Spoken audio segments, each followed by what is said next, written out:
বিশ্ববিদ্যালয়কে এবং বিশ্ববিদ্যালয়ের ভাইস চ্যান্সেলরকে, সেটা হচ্ছে অর্ডিন্যান্সের ক্লজ 5 এর যেতে যেটা বলা আছে যে যদি প্রয়োজন হয় তাহলে ভাইস চ্যান্সেলর এবং বিশ্ববিদ্যালয় কর্তৃপক্ষ তারা ছাত্র রাজনীতি কন্ট্রোলের জন্য কিছু পদক্ষেপ নিতে পারবে।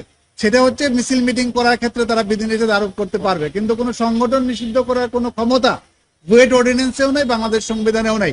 কিন্তু এটা যেহেতু চলে আসছিল, যার ফলে বুয়েটে দেখা যাচ্ছে অন্য অন্য সংগঠন কিন্তু কমিটি দিচ্ছে, আর বাংলাদেশ ছাত্রলীগ তখন সেই জায়গাটাতে এইভাবে তারা ছাত্র রাজনীতি করে নেয়। যেহেতু এই এটা ছিল, নোটিশটা ছিল, তারা সেটার প্রতি সম্মান দেখিয়ে সেটাকে ফলো করছিল। কিন্তু যখন বাংলাদেশ ছাত্রলীগ এই স্বাধীনতার দিবসে তারা ওখানে বঙ্গবন্ধুর প্রতিকৃতিতে ফুল দিতে গিয়েছিল, তখন তারা বাধার সৃষ্টি করে বুয়েট কর্তৃপক্ষ। সেই বাধার সৃষ্টির পরে যখন এই নোটিশটা তাদের গোচরীভূত হলো, আমাকে দেখানো হলো, আমি দেখে বললাম যে এটা সম্পূর্ণভাবে মৌলিক অধিকার পরিপন্থী, এটা বিশ্ববিদ্যালয় অর্ডিন্যান্সের পরিপন্থী, এটা রিট করব আমরা। রিট করলে এই অর্ডার কখনো সাস্টেনেবল হতে পারে না।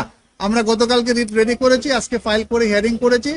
মাননীয় আদালত এটার উপরে রুল দিয়েছেন এবং সেই সার্কুলারটাকে, ইমার্জেন্সি সার্কুলারটাকে স্টে করে দিয়েছেন, যার ফলে বুয়েটে এখন থেকে ছাত্র রাজনীতি করার আর কোনো বাধা থাকলো না।